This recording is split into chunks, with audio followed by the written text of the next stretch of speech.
Welcome to Black Talk Radio News. Scotty Reid in on this broadcast. And I have a guest for you in one of our first video interviews, and it should be fitting that it is a member of the Black Talk Radio Network family. Joining me for this interview is Kenny Hendrix of Change Matters Solution. You may have heard his program on the digital radio station Black Talk Radio. It comes on every Tuesday at 11 o'clock p.m. Eastern. I believe that would be 10 Central and 8 Pacific. And he and his sister host a program every Tuesday, but he's now expanding and becoming a digital radio station owner and looking at it as a means to also launch a business. So thank you for joining us today, Kenny. It's good to have you on this first video interview that we're doing. Well, thank you for having me, Scott. It's good to be here, and I'm really excited about launching the radio station. We're getting closer and closer day by day, and we expect to be launched. We're going to be shooting for the first of next month. Hopefully, we'll have everything tested and all our producers ready to go. And again, we're real excited about it. We've got some people lined up, some guests lined up, and we're going to see what happens. Now, you and your sister, Colette Williams, have been doing a radio program on the digital station Black Talk Radio for several months now. Was that Right. your first foray into talk radio, or had you had either of you had prior experience, and what attracted you to want to become a talk radio host? Both of us, this is our first foray into being talk radio host. I've listened to talk radio for upwards of 30 years. I've been involved with politics, listening to it, been involved with it, and very interested in it. So I was listening to Rush Limbaugh back in the 80s. Not that I'm a fan, but back then the only thing on talk radio was right-wing talk radio. And it's also important to listen to those who have a opposing opinion, so you understand what they're thinking. So when we found out about Black Talk Radio Network, and that's when I contacted you, Scotty, and we decided this might be something we want to try. And a few months ago, I believe it was back in June, or just before that, maybe March, April, May, June, somewhere around there. And we started it, and it's been really, really exciting. It's been really positive. We've had some great guests on here. And we're really excited about the way things have been going on and the way things have moved, and we couldn't have done it without you, Scotty. So we really appreciate everything that you've done to help us out here. Thank you. Now, being a talk radio host, that's a big difference from becoming a talk radio station manager. So we're talking about a whole nother set of skill sets and responsibility and duties. So what made you, after this being your initial foray into talk radio, did you decide, hey, I want to become a talk radio station owner? What attracted you to do that? Well, we wanted to do some expansion in terms of having some additional programs, some additional guests and things like that. And in my conversations with you, we had talked about expanding such that we could have our own offshoot for Black Talk Radio Network and get people under our umbrella, if you will. And so what excited us about that was starting a business. My sister owned a business for 30 years, and I've owned some small businesses, and we like being able to get our word out and have somewhat of control about exactly what's going on. And we think Black Talk Radio Network is a great platform from which to launch. And so it just seemed like a natural progression to continue to do more and more things. So again, everything we were seeing just said, hey, let's do more, let's do more, let's do more. And again, as a natural progression, we decided to go ahead and branch off. Now, when we're talking about digital radio station ownership and managing the programming on that station, some people might think, especially those who are not so technically inclined, they might think that's a very difficult process. But again, you said this was your first foray into talk radio, and that was on the side of the microphone that you're on now. But now you're going to become a producer, an independent black media producer, which we need so many of, in my opinion. But Was it difficult? Was the learning process difficult? Was it too technical for you? How difficult do you think it might be for others? I've got a technical background, so for me, it wasn't that difficult. Now, there are some nuances, obviously, that I've had to learn. So there's been a learning curve there. But from a technical standpoint, um, you have your components. Each component connects to something else. So that particular part was not difficult. The software part of it, again, I'm technically oriented, so that part is not difficult. If someone is technically oriented, it's not going to be difficult. If you're not, you may find it to be somewhat of a challenge because there is some equipment that you have to acquire. You have to understand how to connect it up. You have to have some understanding of how software works and things like that. So I can see where some people might find it sort of a daunting task to try to do. But again, if you've got somebody with you that is technical that can help you through that process, it can be not that difficult. Just understanding the nuances of it.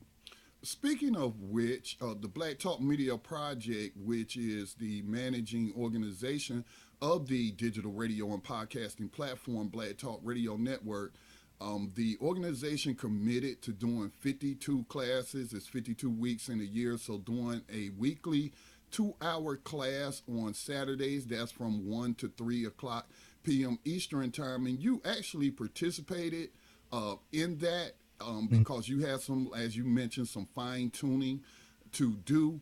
And so as a participant, do you think that those classes that we are offering through our nonprofit and helping people understand this technology and harness it, I mean, can you talk about what was your experience in that webinar? Well, I think it was great. Again, like you said, I had a couple of little things that I couldn't quite get, and you were very helpful in explaining those things and explaining how they work. So I think it's a great way for people to find out exactly, what's out there in terms of the technology, how to use the technology, and you're very good at explaining it. You're explaining it in very, very easy to understand components. So if anybody's interested in those classes, I would strongly suggest go ahead and attending those classes to find out exactly how you can get it done. Because once you begin to understand that, you can find out that, again, it's not that difficult. Now, one of the things that's kind of prohibitive, some people might think, in becoming a digital radio station owner or the whole internet broadcasting and podcasting, they might find it financially prohibitive, especially as entrepreneurs. We hear a lot about banks redlining, or how, especially as Black people, it can be difficult to obtain the capital that you need to invest in such a thing as a radio station. But what do you think about the viability of digital radio stations economically, and not only being viable economically, but being job creators, and in the initial investment that it takes to start a digital radio station and platform versus your traditional brick and mortar building? Well, I think that's a great point, because I think as a whole, we as a people have to get past what we can't afford and start looking into things. I used to be a very avid golfer until I started having some back problems. And people thought, oh, golf is so expensive. It's going to cost you hundreds of dollars every time you play and all this. You can go out to a local golf course and play for $20 or something like that, and you can find some inexpensive clubs. It's the same way looking at this radio platform. This is not expensive at all. Most people have computers. Most, not all, but most people have computers. Now, you may need something a little bit more powerful if you're going to do it, but it's very affordable. You can find computers at places like Walmart and Best Buy for a couple of $100s. Mixers are not that expensive, $100, $200. And if you got to start thinking about it as an investment, if you think about it as an investment, you're going to probably put in less than $500 to get everything done. And that's even at the high end. That's at the very high end. Okay. So even if you spend, $300 on a computer, a couple of $100 on a mixer, a microphone, and headset, okay, you may be around $500, but it's a small price to pay to get your message out there. And again, if you're going to do this as an entrepreneur, as a business, you have to understand that it takes money to make money. You've got to put something in it. You've got to have an investment. And it is, in my estimation, it's not cost prohibitive at all. You just have to figure out how to get it done, whether that's investors, whether it's sponsors. If you've got your station out there and if you need funds, talk to your local people. The guy that owns the barbershop down the street, maybe he wants to put a commercial on your radio station. Charge him $15, $20 to do a commercial. If you've got somebody that wants to be a sponsor, have them say, hey, I'll give you $100 a month. Just say, hey, go buy shoes down at Bill's Shoe Store down on Main Street. So there are ways to get it done. You just have to think. I don't mean to sound cliche, but think outside the box. Just think about getting it done. In my experience in examining the radio industry, not just digital radio, and for those who may not understand the distinction that I'm making, a terrestrial radio is where you have a antenna that sends out a powerful signal, and your antenna, being your car receiver, receives that signal. That's terrestrial radio as it's going through the airwaves.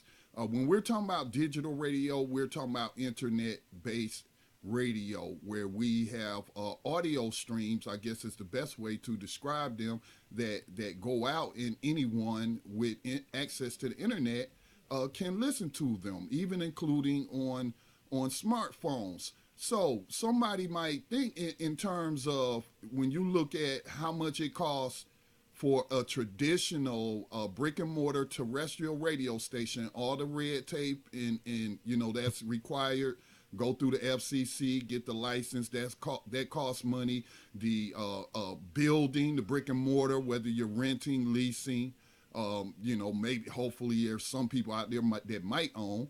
But then, it's just so much. Then you have your monthly electricity cost, and it can. Terrestrial radio stations, their monthly costs can run, I would suspect, in perhaps thousands, if not tens of thousands, $1 a month. So how much is it costing you a month? You talked about the investment, the initial investment of the equipment that most startups would have. But after that, what are your costs looking like to operate on a monthly basis versus what your local terrestrial radio station, who you will be competing with, is costing? Well, the interesting thing is that if you're doing terrestrial radio, you're going to have a local audience. And that's the other, if you look at it as a downside, you've got a local audience. But with internet radio, you're all over the world. Anyone in the entire universe with an internet connection can listen to the radio station. So if you look at it in those terms, the cost it's worth it. Right now, I think my costs are less than $100 a month. Okay, to have this done. I've got my streaming subscription. I've got a couple of other subscriptions. It's less than $100 a month. I haven't looked at everything closely, but I think it's less than $100 a month. So again, it's not that expensive at all, and I think it's very, very, very worth it. To me, it's an investment.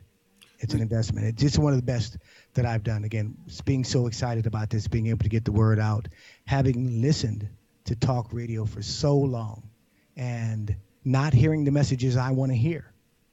And that's the thing. Again, I started out, there was only Rush Limbaugh. And then when I moved from LA to Dallas and I started listening to some of the guys out here, of course, you've got the Sean Hannitys and all these right-wing guys out there.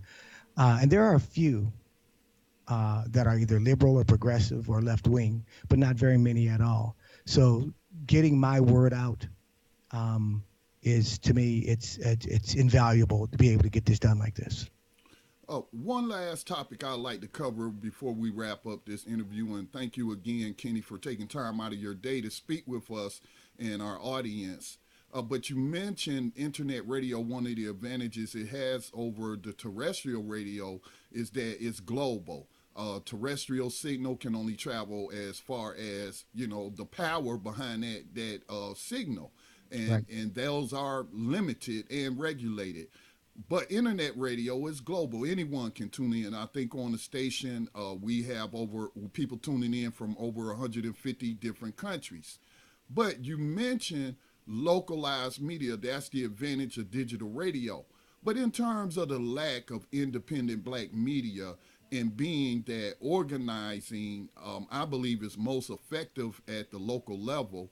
And looking back and seeing the role that terrestrial black radio played in the civil rights movement or the Black Power era, it was very central in Dr. King or Malcolm X being able to go down to the local station, take to the airways, and the whole entire community is tuned in to that station, and it just was a valuable tool in terms of organizing. And one of the things as a nonprofit that I like to advise people is to while yes, people will tune in from all over the world, but in terms of marketing, depending upon what is your vision, whether and when I say that, I'm talking about your entrepreneurial vision.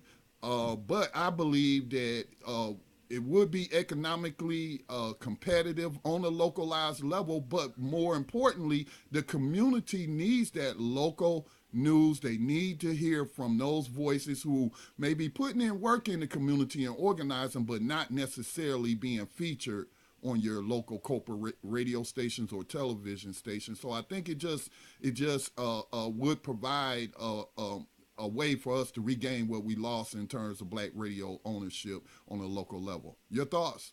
Oh, absolutely. I completely agree. And that's the beauty of it, is that you can make it local, you can make it global, you can make it anything in between. You can make it regional, you can make it anything you want. You could have an internet radio station and only tell the people in your neighborhood.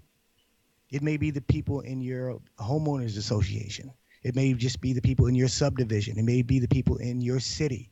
It can be as far spread or as localized as you need. It is completely configurable to whatever your needs are and whatever you think those needs are. And you're absolutely right. During the civil rights movement, the radio was essential in getting the word out, exactly what was going on all the time. And right now, with all the technology that we have out there, with radios before, you had to be in your house, in the car, somewhere where the radio was. Most people have smartphones now. You can listen on your smartphone. You can listen no matter where you are. You're not tethered to that radio signal that's coming off of that antenna. So wherever you might be, you can be at work with your phone in your pocket and your headphones on. You can be you could be watching the local basketball game. You could be anywhere you want, and that information is getting to you. And as a people, we need to get this information out, and people need to listen. And that was why, again, one of the reasons I was so happy to be involved with the Black Talk Radio Network is to get the message out, get the positive message out, get people to understand what's going on, and not depend on the mainstream media and the corporate media to tell you what's going on. We're going to tell you the truth. We want to tell you exactly what's going on. We want to get that message out to you, and that's what we're here for. And Kenny, those who would like to build with you on your independent black radio station, again, which can be found on blacktalkradionetwork.com, how would they go about that? Are there anything specifically you're looking for? What does the immediate future look like for Change Matters Solutions Radio? Well, we're looking for people who have a message. People who have a message that they want to get out. They can contact us at changematters99@gmail.com, which is probably the best way to go ahead and shoot us an email. Tell us your thoughts. Several of the guests that we've had on our show are looking to have their own program, so we're talking to them right now. So if there's something that if you got a message, shoot us an email at changematters99@gmail.com, and let's talk. Let's talk about how we can put something together and put more and more messages out there. Let's talk about solutions, and let's just blow this thing up. Let's just make it as big as we possibly can. From where I sit, I think the sky's the limit. We're only going to be limited by our imagination and our willing to put the work in. We're going to have to put the work in. We've got to get the word out. Okay, so if you're willing to do that, and if you got a message, give us a shout. changematters99@gmail.com, and we can talk, and maybe you can be a part of this huge, huge undertaking. Kenny Hendrix of Change Matters Solution, thank you for joining me for this broadcast. Appreciate it. Thank you for having me, Scotty.